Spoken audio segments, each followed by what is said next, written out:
episode of Routes Through Pokemon Adventures. I'm Ruby. And I'm Shea Luck. And together we are a father-daughter team going through the Pokemon video games, the Pokemon Adventures manga, and the anime. Today we will be covering 7 episodes of the anime, which will be covering Ash's journey through the Silver Conference. How far will he get? Will he win? Will he beat his rival? Before we find out, let's catch up on what we've been doing. What have we been doing? School's in session now? Yep. And instead of doing school, I'm up here recording. This is part of school. Public speaking? Yeah. No, the other podcast will be school. I guess it will. How has it been going so far? Because you're doing something new. You're doing some online stuff. Yeah, I'm doing a virtual thing. It's doing pretty good. I have 3 courses, math, history, and physical science, or something like that, science. And I'm doing great at math. History, I'm doing pretty good at. And science, well, there hasn't been a lot to grade, so I guess I'm doing bad-ish at it. I'm not, failing. No, you're passing still. I'm not doing as well as I would like to be. Well, because it's not as good as the other 2. No, I want to be above in the 90s to be accepted to a college program. I could still be accepted with just the 80s. Sure. But I don't know. I want to be in good You want to just be standing. sure. Yes. That makes sense. So, that is why. And so hopefully I can get it up before Friday. Otherwise, I'm going to contact my teacher and be like, hey. And you're going through the virtual stuff because you're hoping to be able to start college courses in a couple years while you're still finishing up high school. Hopefully some sort of nursing degree. That would be nice. Yeah, that's cool. Because, well, I want to do, show stuff like singing or acting. I would still like something else that I would be definitely interested in and good at. Yeah. And has a better success rate. I guess. I still haven't given up on my dream. You don't have to give up on them, but it's good to have, something else in place. What about you? We're talking a lot about my school stuff. I don't have school stuff. Well, what have you been doing? What have I been doing? I've been battling the car because it doesn't want to run right. So that's been fun. And my wife and I just celebrated our 18th anniversary, and we just did a couple escape rooms, and that was a lot of fun. The first one, we felt like we weren't doing well, and we ended up getting 3 hints. But then we were done with about 20 minutes left on the clock. It was a little less than that. And we're like, maybe, we thought we were falling way behind, which is why we asked for the hints, because we're like, we don't know what's going on. And then one of them I felt really stupid on, because a lot of times they tell you not to pull too hard on things. You're not using excessive force and stuff. And there was all these panels in the room that we were in that we didn't know opened. Oh. I am always afraid, when I'm opening something, that I'm going to break it. I'm like, I don't want to. And then I'll ask Flame, my older brother, to do it. And he's like, oh, are you that weak? I'm like, no, I just don't want to be in trouble for breaking it. Yeah. You don't care. Yeah, and then your mom broke things anyway. She used a hook to try to grab a cup off a shelf through a cage, and it wasn't something we needed to be doing, and it fell to the floor and popped off into 2 pieces. Oh no! Are they able to put it back together? Yeah, they'll just glue it or whatever. Do you have to pay extra when you break things? At least not with the cup, you don't. I feel like if it's excessive and you should know better, sure. If it's vandalistic, but it's an escape room. You're kind of supposed to explore. Yeah. Well, it's funny, too, because your mom did that in that one. And then when we did our second one, we actually started solving puzzles while the videos were playing.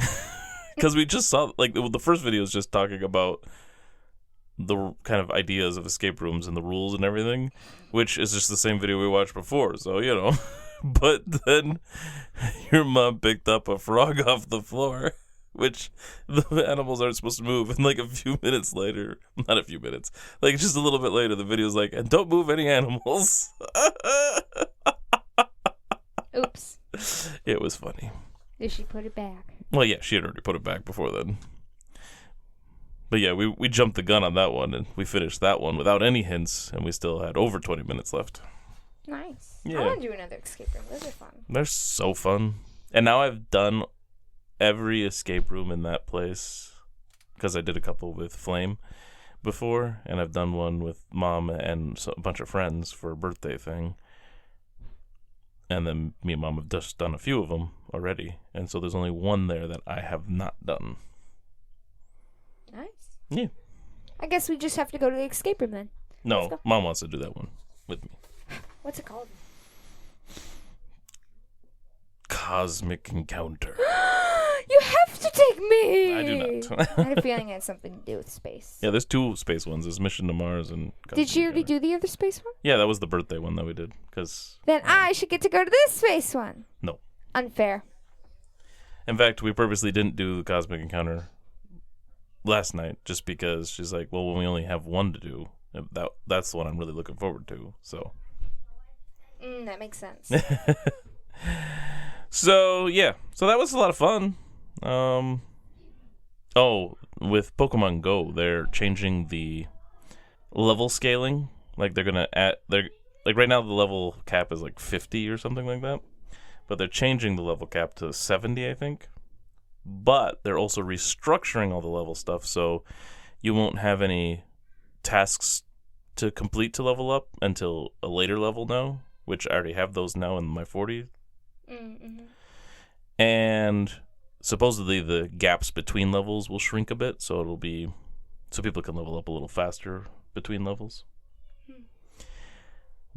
I'm over halfway in experience points to my next level, which I think is 45 or something, and I'm supposed to defeat 50 Team Go Rocket leaders as a task, and 100 Team Go Rocket grunts. Well, the grunts aren't that hard since you've got to fight those leaders. Well, the leaders is what I've been focusing on because I've been accumulating radars for a long time.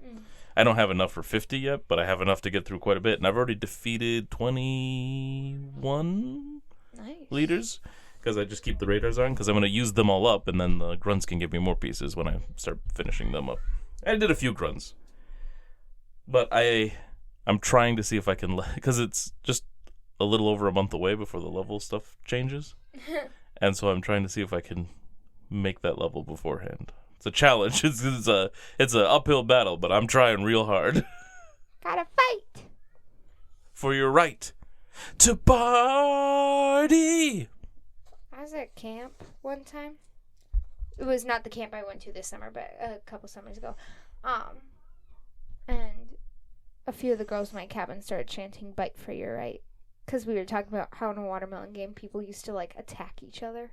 And so then I was like, no, we don't bite people. They didn't listen. Oh, well. Teens aren't, well known for their listening. Teams? Teens. Oh. You just proved my point. I can't hear you as well with headphones on through a mic. I was teasing. Mm-hmm. There's a difference between not understanding and comprehending what somebody said and not actually listening. Oh. Not that you always listen either, but... You have rebuttal to that? No. Okay. Anything I say you would fight. For my right to party. Oh. No, I think that's all I got. Okay. I lied. I got the special research to find the Kanto legendary birds. And I already finished the first task, which gave me an Articuno, and it's a Dynamax Articuno. So there must be the Dynamax versions of these birds. And my Articuno is shiny. Ooh. Yeah, I was excited about it. Now are you all done? Yeah, I'm good. Okay, then let's move into our anime. First up, we have episode 268, season 5, episode 57, A Claim to Flame, or Shirogane Rigu Kaimaku Shigeru Futabi, or Silver League Begins, Shigeru Returns. Dun, You dun, only dun. have 2 exclamation points. That's just sad. I think you're hiding the other exclamation points from me. I've been stealing them. Yeah, I think when you type it up, you're just like... I have a stockpile of points somewhere. Oh, I just meant you're not typing them into the... No, I steal them. You steal them right off the page? Mm-hmm. So you type them up and then just take them? Mm-hmm. Oh, okay. Yeah, if they're not there, I can't steal them. So you could just type up a whole page and print it off and steal all of them? No. I can only type what's supposed to be there. Oh. Then what's with the misspellings? Shush. I never misspell anything. Oh. And I never drop words. Drop? Yeah, drop complete words. Like, I read something, I'm like, oh, there's supposed to be a word in the middle there. Yeah, one time I missed. tried to read an episode, because I know I'm amazing, you all want that, but I couldn't read it because it was like... Okay. How was I supposed to read I don't know if it was that bad. Anyway, the one I read? It was kind of bad. It wasn't that bad, though. Ash and Co. have made it to Silvertown, and who do they run into? Gary! Actually, you know what? I wonder if Shigeru is Gary. That would actually make sense. Gary. Shigeru. I bet that's his Japanese name. Nice. Because we've talked about the main characters, like the 3 mains, and Jesse and James's Japanese names, but... Anyway, so we have a recurring rival. Woohoo! And Gary's confidence rubs Ash the wrong way, but overall, their interaction isn't too bad, like previous things. The gang walk through an area with a bunch of booths selling goods, and they find Mr. Goodshow handing out balloons. And if you don't remember, Goodshow is the Santa Claus lookalike that was in charge of the Torch Committee from the Indigo League, so we have a rockin' reunion. You remember Goodshow? They mistake him as Santa Claus. He's a little guy with a big old white beard. Oh. In charge of the torch stuff? Yep. Okay. I remember him. And Team Rocket are working as a waiter and waitress with Meowth doing the cooking. And a girl asks about her hamburger and calls Jessie an old lady, which sets her off. So Team Rocket decide to eat all the food instead, and they get fired and kicked out. The gang enter the Pokemon Center, and it's this huge, fancy-looking place compared to most of the centers they go to. Oh, and so then after that, it's off to the competitor screenings. A bunch of trainers are battling, and it's all 1v1 battles. After all the matches are done, there will only be 48 competitors left out of the over 200 that have arrived. Each trainer is supposed to battle 3 times, but you can still manage to get into the next round with even 1 loss. However, Ash is like, I'm not going to win or lose any of them. Yeah, not going to win any of them, right? Ash battles a trainer from Cherry Grove, which was cool because Cherry Grove is a city we go through. Mm-hmm. And it is Pikachu versus Furret. Misty says something about ground type being effective against electric, which I thought was weird because Furret is actually a normal type Pokemon. And ground isn't effective against this special Pikachu. Well. And then I wondered, since the sentence actually makes sense with a different word emphasis, that maybe this was just a mistake in acting or directing or something. And it turns out she was meant to say, basically, that she thought the other trainer would have used a ground Pokemon. Oh. Because her sentence then does make sense if you emphasize it a little differently. And it doesn't even matter in the end because the Furret has the move Dig and does a lot of digging, which is a ground move, which is effective against Pikachu. But not super effective. So this makes it hard for Pikachu, but eventually Pikachu gets hold of Furret as it goes into a hole, and Pikachu zaps it for the wind. And I think we even see like a bunch of lightning coming out of all the holes or whatever, because he zaps them within. Yeah. Which was fun. And then we see a quick couple scenes showing Ash beating a Machoke with Phanpy and defeating Executor with Cyndaquil. Then the gang is looking at a wall of all the trainers that made it through the screenings, And we see Harrison's picture is up there. And Harrison is the Hoenn kid that they met in the last episode when they had to defeat Sneasel so that people could get the torch lit and send it to the League. So Harrison has made it through the screening, so we might be seeing more of him. And, of course, Gary also made it through. And Ash, obviously. We saw him win all his matches. So then we learn that the next round will have blocks of 3 trainers who all battle one another to earn points. A win is worth 3, and a tie is worth 1. Whoever has the most points out of the 3 moves on to the next round, which will reduce the 48 players down to 16. Way up, and then after that, people are supposed to be paired up to win their way up to the top 8, 4, and 2, and then there will be a champion. Ash's plan is to just keep winning, so he doesn't need to worry about ties and how the points work. He'll just keep winning, so whatever. And then we get our Who's That Pokemon trivia. This Pokemon is the final evolution of Scyther. Wow, who could it be? That's such Cleavor.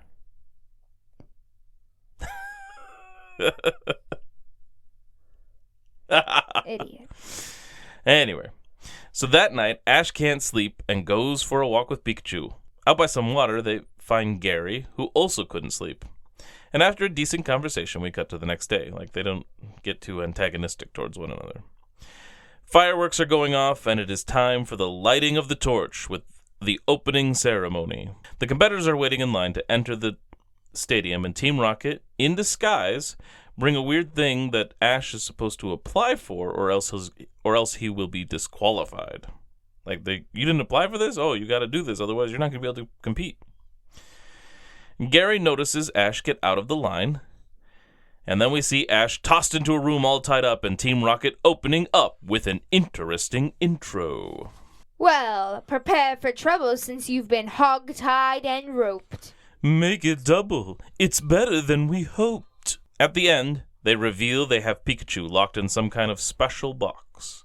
Inside the stadium, Misty, Brock, Tracy, and Oak all seem to notice that Ash and Gary aren't there. Gary breaks into the room and frees Ash, and they both chase after Team Rocket, who run into the Torch Runner. Ash catches Pikachu, and Gary catches the torch. Pikachu zaps Team Rocket, and they are blasting off again! Ding! The Torch Runner's ankle is sprained, and so Gary gives Ash the torch to run in and light the larger torch to start the games. And Gary helps the runner into the stadium. Then Good Show takes the stage and announces the beginning of the Silver Conference.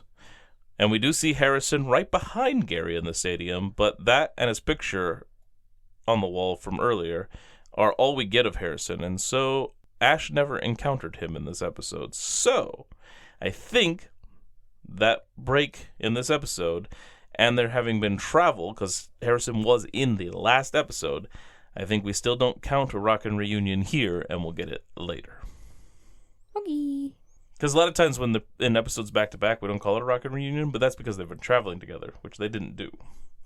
So even if he did see him here, I might call it a Rockin' Reunion, but also they never encountered each other in this episode. Did we get Rockin' Reunion last episode? Harrison, that was his first episode. Oh, okay. Never mind. And that's it for that one. Our Who's That Pokemon? It's Scizor! And our tallies are recurring rival, Rockin' Reunion with Mr. Good Show, and interesting intro. Now we rank it. All right, acclaim to fame. Acclaim to flame. Claim to fame is what that's based off of. It's definitely exciting getting things going. I really like that we're getting into the tournament and everything. I think it's definitely better than Mother of All Battles, which was when Tyranitar got to meet with... Larvitar got back to his mother Tyranitar. Nerves of Steelix was... Steelix. Yeah, Nerves of Steelix was the Jasmine episode. Yeah, maybe... I think we're going to put it right underneath Bulbasaur the Ambassador, which is when Bulbasaur leaves. Okay. Sound good? Yep. Alright, that makes Acclaim to Flame number 15 out of 57. Okay, now that it's ranked, It's time for Season 5, Episode 58. Love, Pokemon Style. Or Yosen Rigu Magumurashi Hono no Bataru. Or League Preliminaries, Battle of the Magmarashi Flame. And they actually did 3 whole exclamation points this time. Woohoo! So happy. All right, so starting off, there are different divisions of 3 trainers who will compete against one another for points, and Ash is in Division H with some girl and then a boy that looks just like Vincent from the Raikou special, The Legend of Thunder. Brock explains how the round-robin matches are going to go, and a win is worth 3 points, a loss is worth 0, and a draw is 1 point for each person. Ash tries to get it all together, but then he gives up, because who cares? He's just going to win them all. Outside, the girl in his division and her Vulpix stop Ash. Her name is Macy. She wants to battle Ash now to find out what she'll be up against, and Ash is on board. They send out Pikachu and Vulpix, who then get butterfly nets, snatching them away. Macy asks who took them, and we get an interesting intro. Team Rocket, now prepare for trouble and don't be forgetful. And you can make it double because we both got a net full. Meowth, that's right. And we just netted ourselves a profit. So they got the intro out, and then Meowth skipped right to the end, which I think might be an irritating interruption, since we don't even call it his as being different as a outstanding outro, so he stopped the rest of the actual motto. Sure. All right. And so then they ride off on a bicycle and say, Team Rocket pedals off again! So we have an off again moment. And then just like in the Indigo League tournament, Team Rocket goes down a zigzagging path that goes down a hill, and so Ash and his new friend run down the hill, just like he did with Richie, to take a shortcut to get to Team Rocket. Macy falls and Ash catches her, and then he tells her to stay and leave it to him. That's when Macy catches feelings for Ash. Oh. Bayleaf. But Misty won't be happy. Bayleaf rescues the Pokemon and then whips Team Rocket and sends Team Rocket blasting off again. Ding! Macy is all over Ash and asks him to lunch, and Misty jumps in angrily and claims Ash is booked. When Macy asks Misty directly if she's Ash's girlfriend, though, Misty gets uncomfortable and claims to just be his coach. Oh. During the bickering, Ash runs off. Misty does not appreciate Macy's last words, claiming that if she wins, then she gets to have Ash take her out on a date. At the Pokemon Center, Oak says he's returned Ash's Pokemon to him, and Brock flirts with Joy, which gets him yanked back by his ear in a babysitting Brock moment. Ash has to make decisions on which Pokemon to use against Macy's mostly fire types. Then we see Jessie selling limited edition silver conference badges, which are made from James's bottle cap collection. Ash was going to use Totodile and Kingler in the match with Macy, with one more Pokemon, but while training outside, Kingler catches some Voltorb that belonged to another trainer, stopping them from rolling all the way down the mountain. But they shock Kingler, and so he won't be able to battle in the match. Bum, bum, bum. And then we get a rockin' reunion with the Officer Jenny, who was involved with the Squirtle Squad, who has brought Ash's old Squirtle pal with her. Brock flirts with Jenny and has his ear pulled again in a second babysitting Brock. We should make a tally for James's bottle cap collection. Maybe we should. When the match starts, we see Delia and Mr. Mime watching, as well as Tracy and Oak. Then we learn that Macy is from Mahogany Town, which is a town in the game as well. That's where Team Rocket's headquarters stuff was, with when the Red Gyarados and everything. The ice gym is in Mahogany Town. Mm-hmm. The match begins and starts with Slugma versus Totodile. Slugma is then called back, and then we get our Who's That Pokemon trivia. This Pokemon floats in the air to get closer to the sun. So then Macy tosses in Electabuzz, knowing Ash would think all her Pokemon were fire, and so obviously she'd bring in electricity to deal with the water types he was going to bring to fight her fire. But Ash seems to have planned for this, and he brings in Phanpy, because Brock saw that Macy had an Electabuzz in his search of her files, and so Ash had to bring a ground type, which could also be used against fire, I believe, so you should have maybe done all ground. Would have been why, if he had enough ground. Yeah. Then we see the electricity isn't working. Macy switches back out for Slugma again. It's a fierce battle, and Slugma is defeated. Macy then brings in Quilava. Misty actually brings up that ground also has an advantage to fire types. Aha! Nonetheless, Quilava defeats Phanpy, which is rough since Electabuzz is still around. It was just called back. It wasn't defeated yet. Ash brings Totodile back in, and Macy tosses in Electabuzz. And I really love that there was actually a bunch of switching and utilizing type advantages in this battle. We don't get a lot of that most battles. Nope. Totodile is defeated quickly, and so Ash only has Squirtle left. Electabuzz is defeated by a much faster and skilled Squirtle. All that training with the Squirtle squad and fighting fires, I guess, was an advantage. Stronger. Yeah.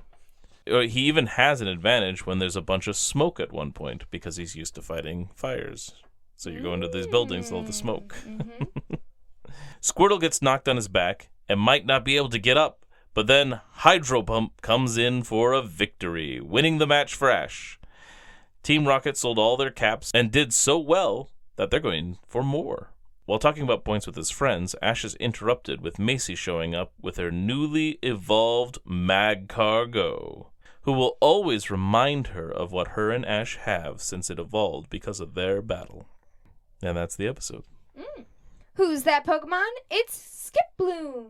Our tellies are an interesting intro, irritating interruption, off again, 2 babysitting Brocks, and a rockin' reunion. Now let's rank her.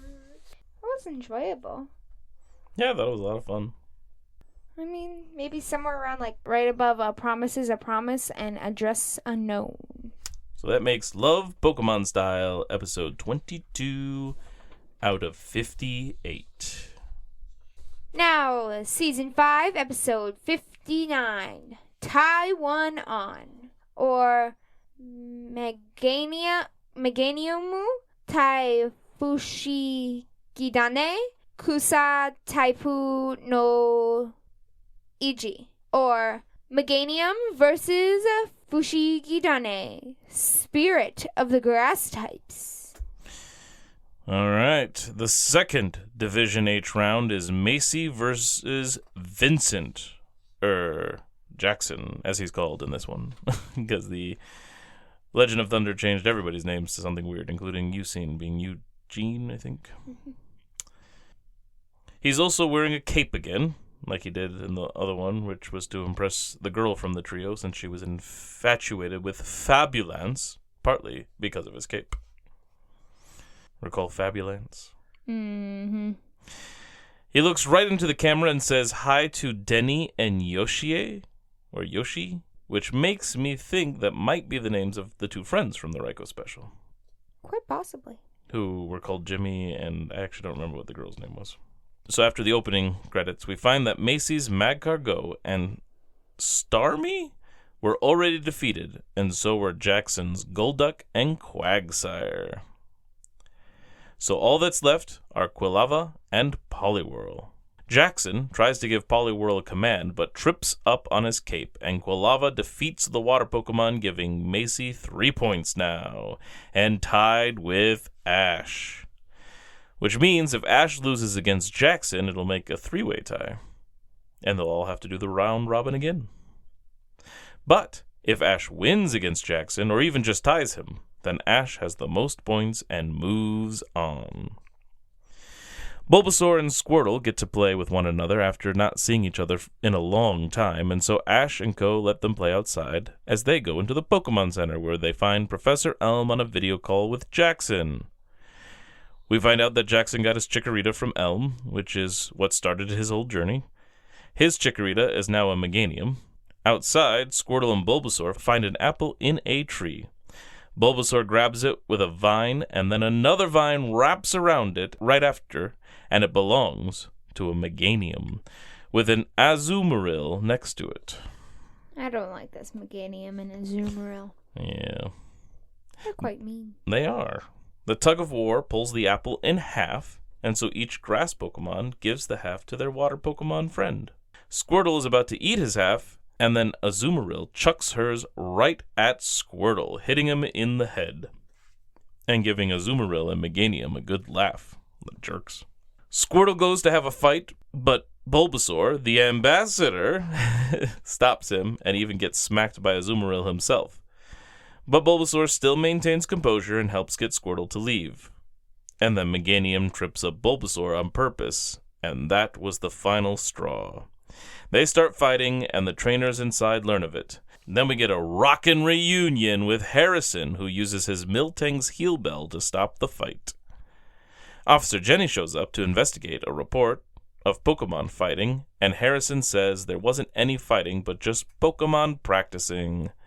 Then Gary shows up, and I had to wonder, is this a recurring rival? Because this is all part of, like, the same story of the conference, so we know Gary's around, but Did we know he was going to show back up?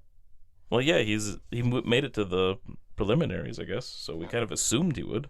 I don't know. Maybe.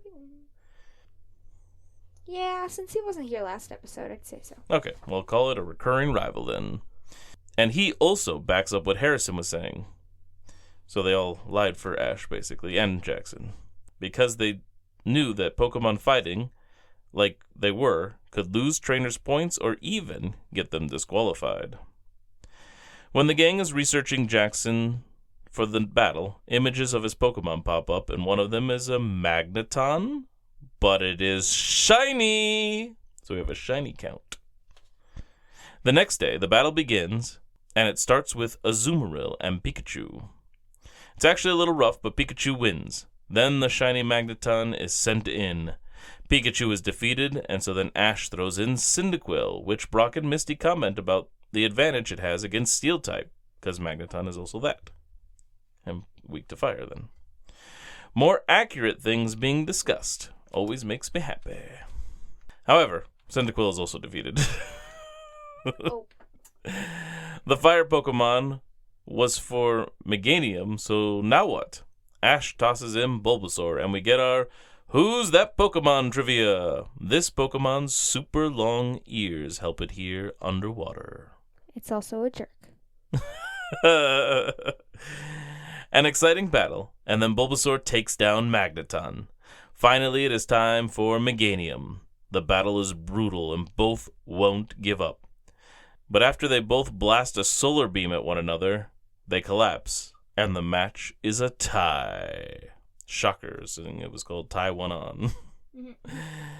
However, that still means Ash wins the most points, and he gets to move on, where Jackson and Macy do not, and Macy plans to cheer him on. Meanwhile, Team Rocket are making even more money on the new designs James has come up with their badges. Ash finds out his next battle is against Gary, which means one of them will be out of the championship soon. Dun dun dun. Who's that Pokemon? It's Azumarill. And our tallies are a Rockin' Reunion, recurring rival, and a shiny. Now let's rank it. Tie one on. It's cool to see Jackson show up, or Vincent, or whatever we want to call him. And Harrison also being around was nice, but overall, somewhat predictable. Let's see. I think I'm going to put it underneath Beauty is Skin Deep, and above Pop Goes the Sneasel. So underneath the first Dratini Blackthorn one, and Pop Goes the Sneasel is Harrison's first entrance, where they deal with Sneasel. Okie dokie. So that makes Tie One On, number 31 out of 59. Now that it's ranked, it's time for Season 5, Episode 60, The Ties That Bind, or Kesho Rigu Furu Batoru Roku Tai Roku, or League Finals, Full Battle 6 versus 6. Nice. And a full 3 exclamation points. Also nice. We're on a roll here, guys. All right, so Gary provokes Ash, who loses his cool, as usual, and then Gary reveals half of a shrunk-down Pokeball, which Ash remembers it being from when he and Gary tied. But Gary remembers it as being a loss for him because tying with Ash is no good. That night, Ash is digging through all his stuff until he finds a bag that contains the other half of the Pokeball that Gary had. So the Pokeball had obviously broken in half, and Ash remembers it as his very first Pokeball when he was just starting out on his journey, which suggests having a Pokemon and going out, but that must not be what he means, as we'll see. Poor choice of words, maybe bad translation, I don't know. Probably. Ash flashes back to fishing in a river and catching a Magikarp that slaps him and dives back into the water. Gary is amused as he fishes on the other side of the river. They have an argument of sorts, as per usual, and Ash tells Gary to tell him something he doesn't know, and Gary suggests something a little more philosophical. Ash tries to repeat the word, stumbles over it, and asks if that is some kind of new Pokemon in a return of One Track Ash. Bum, bum, bum. While they continue to argue, both Gary and Ash get a bite on their fishing lines, or so they think. But then it turns out they both caught a single Pokeball and are fighting over it. There was a comment from Gary earlier that almost suggests he already had a Pokeball, but here he says fate is giving him this Pokeball to start his journey with. Of course, it is an old and grimy Pokeball, and as they battle over it, by yanking on their fishing rods, the ball breaks in half. Ash has kept his half as a good luck charm. Meanwhile, Team Rocket had started with selling just with a tiny crate as their counter. They were upgraded with a bare-bones booth with James's new designs, so their business is booming and they're advancing their selling and marketing. Mm-hmm. Ash studied all night, and when Brock got up, he's been helping as they plan for the match. Then, while taking a break and eating lunch, something appears in the sky. It's Ash's Charizard, who shoots down a blast of fire that burns Ash into ash with some friendly fire. Ooh. Brock apparently called Liza to have her send Charizard over. Gary shows up and stares at the newly arrived Charizard, and Ash stares at Gary, and then Oak pops in and breaks the tension with a poem. And Delia is there too. Ooh. Oak has been doing a ton of Pokemon research and updates Ash's Pokedex as well as Gary's. Something in there has Gary thinking of something, and he wanders off. Then we get our Who's That Pokemon trivia.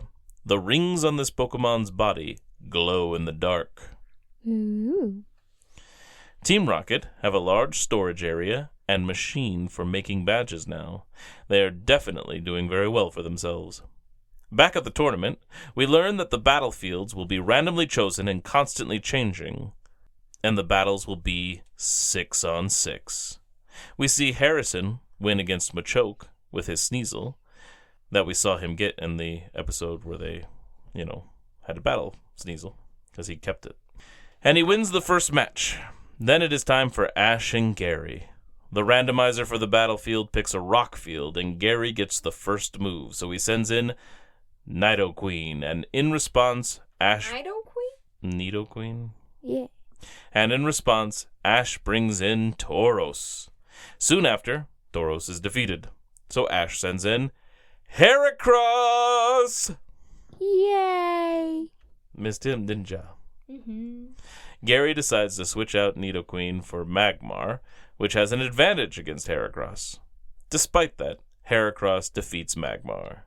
So Gary throws in Blastoise, and then we learn from Brock that Gary ended up with a Squirtle from Professor Oak when he started his journey. So we'd speculated Charizard before, but nope, apparently it was Squirtle. Now we know. Because we never knew what Gary must have taken, because he had to take one of the 3 starters, because there was 4 trainers that left ballot. We didn't know until now. Correct. I thought he would have gotten a Charmander. Yeah, we all assumed that he had Charizard for some reason.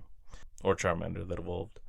As Heracross charges forward and Blastoise shoots its cannons, the episode ends. Dun, dun, dun. Who's that Pokemon? It's Umbreon! Our tallies are 1 one-track Ash and 1 friendly fire. No, we rank it. Let's see. I think it's better than Love Pokemon style. Okay. I agree. Probably better than Taiwan On. It's right around a claim to flame, I feel like. I kind of like the Pokeball aspect to that idea. I agree. I personally like it better. It's cool to start a 6-on-6 battle. Yeah, and they're doing what they should be doing. They're cutting battles in half, and so like it can carry over into the next episodes and extend everything. Maybe right under Bulbasaur the Ambassador? Or did you have a different opinion on it? It's fine with me. I think I might have liked it more, but it's fine. So. Okay. So that makes The Ties That Bind our number 14 out of 60. Season 5, Episode 61. Can't Beat the Heat. Or Raibaru Taiketsu Kamakusu Tairizadon. Or Rival Confrontation. Climax versus Lizardon. 3 exclamation points. Whoop whoop. Returning to Gary's and Ash's battle, Heracross is defeated by Blastoise despite trying to shield itself with some of the rocks. Ash sends in Muck next. After doing some work and almost getting blasted, Ash returns Muck and sends in Bayleaf. And somehow it is defeated by Blastoise as well. Things aren't looking great for Ash, but Ash isn't deterred. Now the battle is taking an intermission. Pikachu wants to battle as it is good against water, but Ash can't because he can only use those he registered. And Pikachu is not thrilled about that. Why didn't he register Pikachu? Because he had other plans this time. Silly Ash. Then Ash brings in Snorlax and Gary sends in Arcanine. Snorlax wins the battle with a Hyper Beam, and so Nidoqueen returns to the battle. Snorlax beats that one too, evening up the match. Gary sends in Scizor next, and it makes short work of Snorlax with its speed. Muck comes back in, and the speed doesn't matter as much because it gets stuck in the muck. Still, Scizor is able to get a win against Muck, so finally, Charizard comes out who burns the steel and bug-type Scizor, defeating it. So Gary sends in Golem, which is not great for Charizard. Charizard tried Seismic Toss, which would be great for dealing with Golem, but it failed. Dragon Rage, however, wins against the Golem. So, whatever. And finally, it is Blastoise versus Charizard, or Climax versus Lizardon. These are the final 2 Pokemon. But before we get too far in, we get our Who's That Pokemon trivia. This Pokemon's leaves have a healing aroma. The battle between Charizard and Blastoise is difficult. Charizard has to dodge a lot of water to try to get in, and fire attacks aren't great against Blastoise. So then Ash gets an idea, and has Charizard start burning up the battlefield. The rocks and ground start to melt, and the stadium is getting very warm. Blastoise has nowhere to go, and so Gary has it hydro pump the field to cool it down, which covers the whole area in steam. The Pokemon are now wrestling and are too close for Blastoise to aim water blasts at Charizard. Charizard flies Blastoise into the air, and Ash tells him to use Seismic Toss. And Ash won. He beat Gary. Meanwhile, we get a jumpin' Jigglypuff moment when we return to Team Rocket dealing with Delibird taking their earnings as they still owe money to the organization of Team Rocket. But Meowth explains if they keep up their work, they will be debt-free soon. Ash visits Gary by the lake at night, and Gary offers Ash the other half of the Pokeball because Ash has earned it. Gary loved the battle and thought it was awesome and doesn't even feel bad for losing. So they're on good terms, and Gary says he'll even cheer Ash on in the next match. Then we are introduced to who will be battling in that next match. It will be on a grass battlefield, and Ash goes first, and he's up against Harrison, who they say is from Silvertown, but he's actually from Little Root, as he told us before. Miscommunication. And then Harrison calls out a future friend with Kecleon to go up against Ash's Pikachu. Who's that Pokemon? It's Bayleaf. And our tallies are a Jumpin' Jigglypuff and a future friend. Now you've got to rank it. Yeah, I thought the Gary and Ash battle was really fun to watch. Lots of, pulling back and switching up Pokemon. It was just lots of good battles. Good finish to this for the second half. So, definitely within the same realm as the Ties That Bind. I like that they ended it, really well, where they are getting along and not being annoying to each other. So, I think we might put it, I don't know. Do you think it should go above the matches with Misty or below the matches with Misty? It's a tough one. Maybe below? Alright, that's where I'll put it because I can't decide. And that puts Can't Beat the Heat at number 6 out of 61. Okay. Season 5, episode 62. Playing with Fire. Or Bashamo Fututabi Hazuki Tono Tatakai. Or Bersiamo Returns. Battle against Hazuki. 3 exclamation points. Well, Bersiamo or Hazuki must be Harrison, and the other must be a Pokemon. I'm gonna think Bersoon, that person, is probably Harrison. I agree. Returns. Yeah. And then battle against Hazuki. Alright. Ash uses his Pokedex on Kecleon, which is probably why Oak had updated the Pokedex, so that Ash can learn about these Hoenn Pokemon. Pikachu goes for Kecleon, but it vanishes and hides in some tall grass. Kecleon moves fast to make it harder to find, and so Pikachu needs to listen to find it. But then Kecleon licks Pikachu and throws him with its tongue. Kecleon uses its tongue to cut the grass, but then Pikachu catches the tongue and sends a thunderbolt right up to it and takes it out. Ow. Agreed. Harrison sends in Sneasel then, and it's fast and takes out Pikachu. Ash sends in Totodile next, who bites Sneasel's claw and dances around while flopping Sneasel around hilariously. With Sneasel out, Harrison brings in Hypno, and after hypnotizing Totodile, he sends him flying with a psychic attack. So then Ash brings in Snorlax, who is sleeping, but he can't be hypnotized. However, Hypno uses Dream Eater. Snorlax wakes up angry, and it scares Hypno. One Hyper Beam, and Hypno is done for. Since Harrison has lost 3 Pokemon, it's time for a break. So we cut over to Team Rocket using Machoke and Machamp to build a big building for selling more badges. So another upgrade. No more little market booths for them. Before we get back to the battle, we get our Who's That Pokemon trivia. This Pokemon spins a web. Any size, catches thieves, just like flies. No, spins a web which leads to its nest. Now the battle is Noctowl versus Steelix, and Harrison Steelix wins. Ash brings Snorlax back in, and it works out as Snorlax takes out Steelix. They even comment that Ice Punch isn't good against Steelix, but it had a purpose. Now Harrison brings in Houndoom, and with counterattack takes out Snorlax. Bayleaf is next, which is surprising since it would be weak to Houndoom's fire. After a little poking and prodding, Ash has Bayleaf wrap vines around Houndoom's mouth, closing it up so it can't use Flamethrower or bite. Bayleaf pins Houndoom down and wins.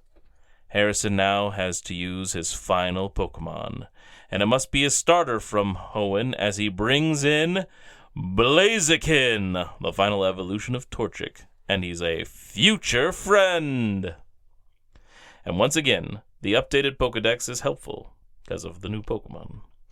Bayleaf doesn't stand a chance, and Blaziken catches a Vine Whip and pulls Bayleaf in and ends it with a Fire Punch. Now Ash has to bring in his last Pokemon, Charizard.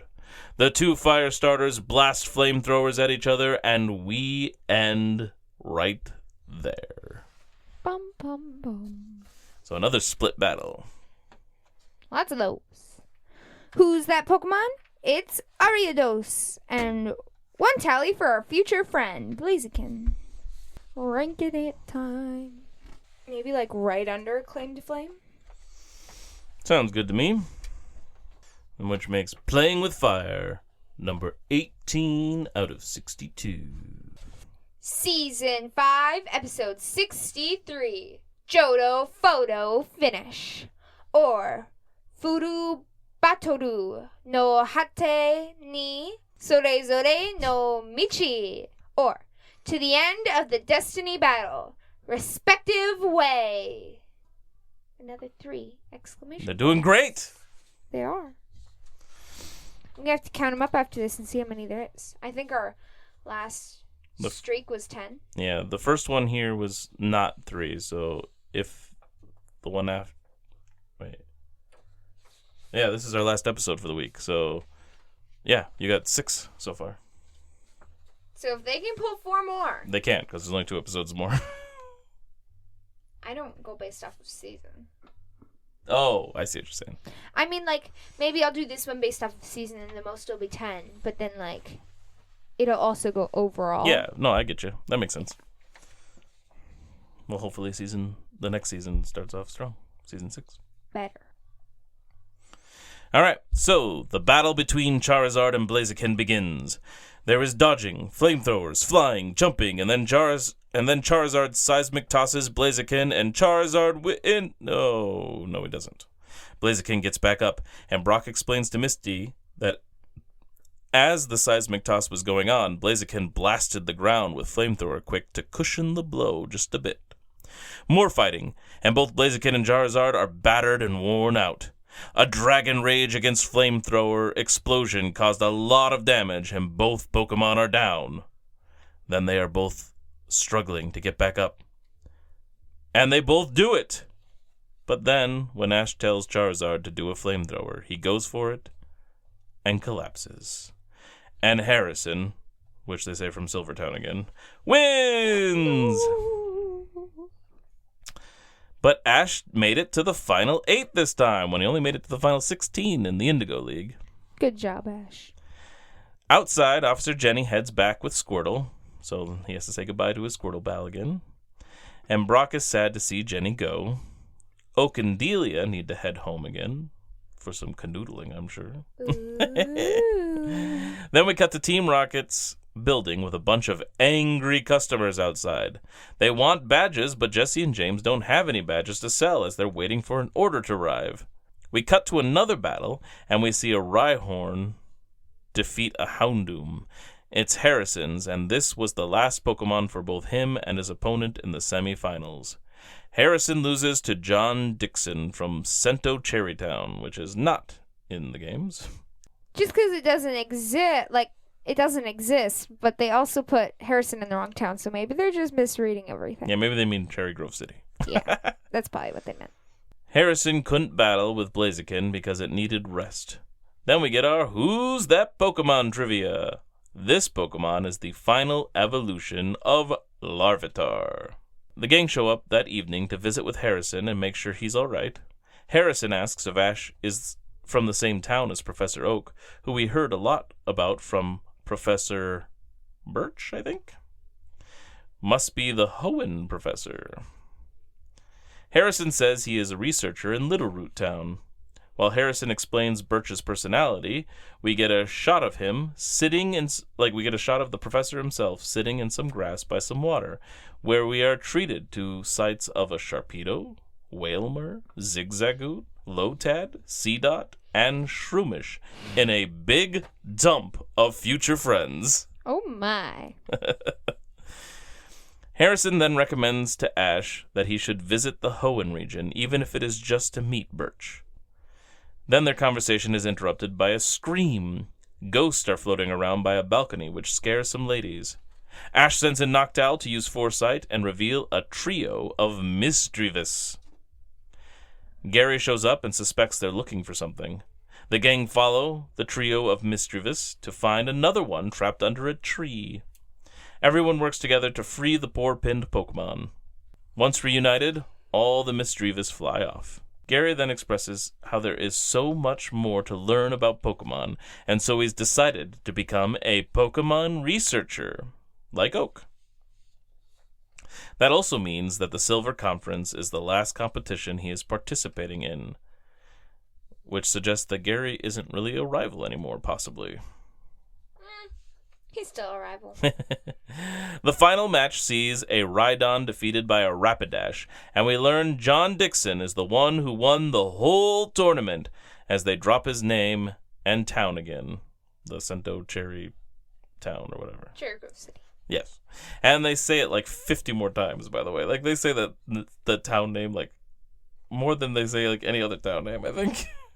Maybe you were just hyper-focused on it. Maybe. They didn't say it 50 times, but they definitely said it a lot. The stadium is empty, and Team Rocket are back to selling badges now that they have got their shipment. Unfortunately, nobody is showing up now because the competition is over. Oh wait, a crowd comes running in, but they are not customers, they're bill collectors. So then Team Rocket activate their building, which turns out to be a busted bot. Gary, Harrison, and the gang go separate ways, with Harrison going to Indigo Plateau, Gary is going to go to Mount Silver, and then back to Pallet, where Ash is going to go to Viridian City and then to Pallet. The robot building shows up, and Team Rocket decide to try and catch Pikachu. Team Rocket delivers an interesting intro. Prepare for trouble, and as a bonus, you can shop. And make it double as we shout from the rooftop. Limited edition silver conference pins included. And then they close out with an outstanding outro. Team Rocket spins around the world at the speed of light. Surrender to my pirouette or prepare to fight. Then Jessie says to prepare to part with your Pikachu in a catching catchphrase. Blastoise and Blaziken and Pikachu work together to send Team Rocket blasting off again. Ding! And then they all continue with their goodbyes and go their separate ways. Who's that Pokemon? It's Tyranitar. Tallies, future friends, 6. Then 1 busted bot, 1 interesting intro, 1 outstanding outro, and 1 catching catchphrase. Now to rank the final episode for this week. Johto photo finish. Let's see. I feel like it goes maybe right under the ties that bind. Because I like the Gary battles better than the one with Harrison, but this one was better than the first chunk of their battle, where it only was now like 2 Pokemon fighting for a while. Mm-hmm. And then we had some extra fun stuff afterwards, too. Like saving Misdreavus and all that. What do you think? Right above Exciting Adventure, below Ties That Bind? That sounds good. That makes Johto photo finish number 16 out of 63. So then our updated tallies, we got 2 more babysitting Brocks, putting us at 28. A busted bot, putting us at 11. 1 catching catchphrase, putting us at 19. A friendly fire, putting us at 9. Future friend, we got 8 more, putting us from 7 to 15. Interesting intro, we got 3 more, putting us at 42. An irritating interruption, making 19. Jumpin' Jigglypuff, 1 more, putting us at 5. Off again, 1, putting us at 19. 1 track Ash, putting us from 0 to 1, because we haven't had one in a while. Outstanding outro, we just got 1, putting us at 13. Recurring rival, we got 2 more, putting us at 3. And we got 3 more Rockin' Reunion, putting us at 17. And we got 1 more Shiny, putting us at a total of 2. Now to catch our Pokemon. And this is where we decide on which Pokemon stood out the most to us, what we enjoyed the most, or got featured the most, or whatever. I think I have mine. There's so many Pokemon that battled. There is. There's a couple of really good choices, though. Like, I feel like. Because I think it stood out enough, I think. All right. 3, 2, 1. Charizard. Well, he was the big one in like those 2 final fights, I felt like. He came over and everything. Yeah. Another one I was leaning towards was like Bayleaf, and then I almost like Misdreavus. I was super excited to see show up again. I like Misdreavus as a Pokemon, so like I leaned a little bit that way, but it was kind of far down. I felt like Charizard was cool and featured, Yeah. so I was like, yeah. So that means Charizard gets a Great Ball this episode. Now it's time for Pokemon cards. Woohoo! All right, we are going to be opening some Scarlet and Violet Destined Rivals packs today. I have 4 Team Rocket people with their 4 Pokemon. What Pokemon are on there? Murkrow, Coughing, Arbok, and Rattata. Cool. I have Giovanni with his Persian. Smells good. All right. My first Pokemon is Team Rocket's Pupitar, the middle evolution of Larvitar. Fighting type. This pupa flies around wildly by venting with great force of gas pressurized inside its body. Ooh. Misty's Staryu. Fish Pokemon nibble at it, but Staryu isn't bothered. Its body regenerates quickly, even if part of it is completely torn off. Team Rocket's Nidorino, dark type. Oh, the other one was a water type, in case you wondered. It's nervous and quick to act aggressively. The potency of its poison increases along with the level of adrenaline present in its body. Kangaskhan! Colorless. There are records of a lost human child being raised by a childless Kangaskhan. Wellspring Mask Ogerpon, water type. This form excels in both attack and defense. It ceaselessly unleashes moves like a spring gushes water. Team Rocket's Mimikyu. This Pokemon it's psychic type. This Pokemon lives in dark places untouched by sunlight. When it appears before humans, it hides itself under a cloth that resembles a Pikachu. Marnie's Morgrem. Morgrem prefers dirty tactics like ambushing because it doesn't have confidence in its brawn. Dark type. My first reverse holo is Tauros, colorless. When it targets an enemy, it charges furiously while whipping its body with its long tails. I got a alternate art or extended art or whatever. It's Misty's Psyduck. And I already have an awesome one of Misty's Lapras. Give me my card.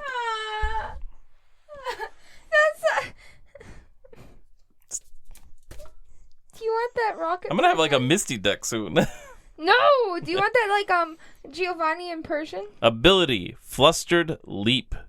Once during your turn, if this Pokemon is on your bench, you may discard the bottom card of your deck. If you do, discard all cards from this Pokemon and put this Pokemon on top of your deck. It just jumps back into its ball? Is that what's going on? I think it's supposed to jump out of the ball, not into the ball. He did at least jump into the ball once. He got scared, remember? It is constantly racked by headaches. When the headache turns intense, it begins using mysterious powers. And my rare card is Team Rocket's Articuno. We just talked about me getting the shiny Articuno. Can we trade? Ability, Repelling Veil. Prevent all effects of attacks used by your opponent's Pokemon done to your basic Team Rocket's Pokemon. This Pokemon can control ice at will. Articuno is said to live in snowy mountains riddled with permafrost. This is sad. And then I got a basic Psychic Energy card. You always get the good packs. That's not true. It's not. Citadel, water type. This species left the ocean and began living on land a very long time ago. It seems to be closely related to whalemur. Marnie's purloin. Marnie's purloin, dark. Opponents that get drawn in by its adorable behavior come away with stinging scratches from its claws and stinging pride from its laughter. Oh. Team Rocket's Mareep, electric. If static electricity builds in its body, its fleece doubles in volume. Touching it will shock you. Ethan's Slugma, fire type. Its lava body can cool and chip away at times, but a magma bath will heal it right up. Arvin's Toadscroll. Like, what is this? That's like, how many? Yeah, I had 4? I had a ton of like Team Rocket stuff, and I had a Marnie, and I had a couple Misty. Evolves from... Ow. That hurt? That was your kneecap. That hurt me probably more than it hurt you. I felt like, well, my knee hurts a lot now. I've got old knees. Oh, I'm sorry. Evolve from Arvin's Toadscroll. I like Arvin, though. That's kind of cool. Fighting. These Pokemon gather into groups and form colonies deep within forests. They absolutely hate it when strangers approach. Yeah, so do I. Cynthia's Spirit Bomb, dark. Its constant mischief and misdeeds resulted in it being bound to an odd keystone by a mysterious spell. Ethan's Pincer, grass. This Pokemon clamps its pincers down on its prey and then either splits the prey in half or flings it away. First reverse hollow, Heat Rotom, fire. If the convection microwave oven is not working properly, then the Rotom inhabiting it will become lethargic. Arvin's Squovit, reverse hollow, colorless. It stores berries in its cheeks. When there are no berries to be found, Squovit will stuff pebbles into its cheeks to starve off its cravings. Stave off its cravings? Yes, stave off its cravings. My rare is Ethan's Typhlosion. Ooh. Evolves from Ethan's Quilava, fire. It has a secret devastating move. It rubs its blazing fur to cause huge explosions. Then a fire energy. So I had 2 Pokemon cards that didn't belong to someone. So you had... No, 3 Satara. Oh, okay. I had 3 that didn't belong to somebody, too. Including the energy? No, not including the energy. I was including the energy. Oh, dear. So, yeah, you beat me by 1. And it sounded like you had a more variety of characters, too, because I had 1 Marnie, 2 Misty, and 4 Team Rocket, I think. I think I had 1 Marnie, 1 Team Rocket, 2 Arvin. Yeah, you definitely had a couple Arvin. You also had a Cynthia. And you had... 3 Ethans. 3 Ethans. Whew. You're going to build an Ethan deck. So I think you got Ethan one other time, too. I think so. Because we were wondering what his name was, and you're like, yep, it's Ethan. Because I was like, I think it is, and you confirmed it for me. I think he's got a crush on me. Could be. Well, that's our episode for today. Routes Through Pokemon is a Hunterfield Institute production. You can listen to us on Apple, Spotify, Amazon, and other podcasting platforms. You can also find us on YouTube on the Hunterfield Institute channel. Just look for the Routes Through Pokemon playlist. So wherever you find us, like, subscribe, rate, and review. You can also reach out to us by email at hunterfieldmanor@gmail.com. You can also find us on the Routes Through Pokemon Facebook page. And Shaylock is on X at HunterfieldInns. And on Instagram at kinetic_card. In those places, you can find our episode rankings, tally counts, and Who's That Pokemon segments. Next week, we will be tidying up some stuff in Johto, then taking on at least 1 more gym in Kanto, as we get closer and closer to the end of our 2nd season of Routes Through Pokemon. Thank you so much for listening, and we will catch you on the next route. Bye-bye. Sayonara.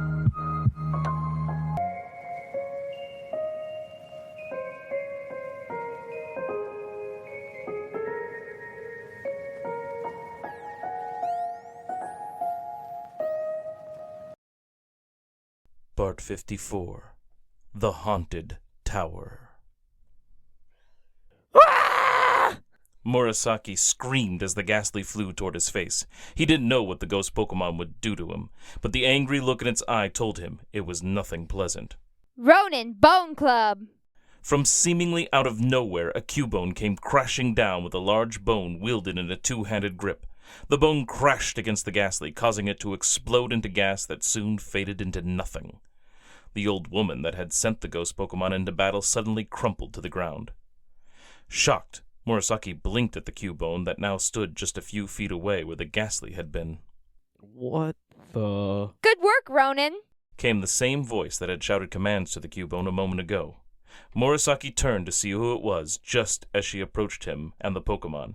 Hey, kid. For a brief moment, Murasaki was happy to see Beck. Being alone in a creepy tower had not been a lot of fun for him. But then, she had called him kid again, and that annoyed him. I told you before, my name is... Mura, right. Sorry. No, not Mura. A groan from where the Lady Overseer had collapsed caught both Murasaki and Beck's attention. They hurried over and helped her to her feet. Thank you, dears.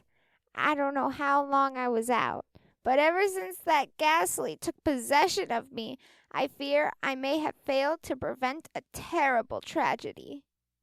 Oh... Murasaki smacked his forehead. That explains a lot. The creepy faces, the way you walked, all the staring. You mean sort of like what they're doing? Like, who are doing? Murasaki looked behind him where Beck was pointing and noticed the two overseers that had stopped earlier when the battle started had resumed their slow, creepy walk toward him. Oh, yeah, like that. I think we need to get out of here. What about her? Are you up for a little run, Grandma? Murasaki looked between Beck and the old lady. She's your grandma? The boy's words trailed off as he saw the look Beck was giving him. It told him that her calling the old lady grandma was just like when she called him kid. There wasn't any actual relation there. I don't really think I can. But not to worry. Now that I'm free of that spirit, I should be able to protect myself from any more. You two go on ahead. Beck shrugged. You heard her. Let's go, Mura. It's not Mura! The boy's protest fell on deaf ears as Beck was already rushing off and returning her Cubone to its Pokeball. Murasaki started after her but stopped when he realized she was headed for the wrong stairs. Those led up instead of down, which is where the tower's exit was located. That's the wrong way! Not right now, it isn't. Beck pointed at the stairs Murasaki wanted to start down, and when he looked, he saw the problem. There were more possessed overseers gathering around the exit. Ah, come on! Murasaki ran to catch up to Beck, and they headed to the third floor. As they ran, lightning started to flash more and more. A crack of thunder signaled the rain, which loudly crashed against the tower. It was so loud that when Beck shouted something to Murasaki, he could not make out a single word. When they reached the next floor, they found there were more possessed overseers, and they all took notice of the newcomers. This keeps getting better and better, Murasaki mumbled to himself. Beck was still rushing forward, and she was weaving her way to avoid the overseers. Murasaki started to follow, but then he saw something strange. Beck suddenly flew up into the air and then seemed to fling herself sideways against one of the walls. The overseers all turned in the direction she had gone and began their creepy walk toward her. What the... He couldn't just leave her in there, and so Murasaki booked it over to where she had fallen, running right by one overseer who didn't even react. He took note of that. When he reached Beck, Murasaki helped her up. You okay? She rubbed her head. I will be. What happened? The ghost Pokemon. They're practically invisible in here. What? But we both clearly saw that Gastly. The ones possessing people are a bit bolder after taking over a trainer. The others like to keep out of sight. Great. Yeah, this place is fun, right? Super. I think I noticed something too. I think it might take some work to control the people they're possessing. Their reaction times aren't fast, and they seem to only be able to focus on one thing at a time. Beck nodded. So if we can create a distraction... Then we might be able to get it out of here. All right, I have an idea. Wasting no time, Beck pulled out a Pokeball and released a Pokeball out of it. The Pokeball whirled around in her hand and looked up at Murasaki, and he quickly realized it wasn't a Pokeball but a Voltorb. Ready, Bomb? The Voltorb shuddered in response. Murasaki had to assume Beck understood what that meant. That, or she didn't care. The girl stood up and chucked the Voltorb into the center of the room. The action did not pique the interest of any of the possessed overseers. They continued their slow march toward Beck and Murasaki. The two were cornered with no real hope of slipping through. Then an explosion rocked the tower, and that did catch the attention of the overseers. The Voltorb had self-destructed. With the attention off them, Murasaki and Beck rushed back toward the steps they had just come up from, and as they reached them, Beck aimed her Pokeball and called Voltorb back. Rushing down the steps, Murasaki was thrilled they finally had a way out of the building. That excitement died the moment he reached the bottom step.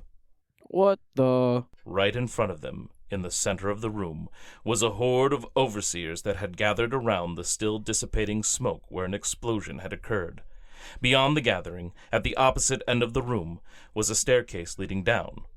The exact same staircase they had just run down. Great.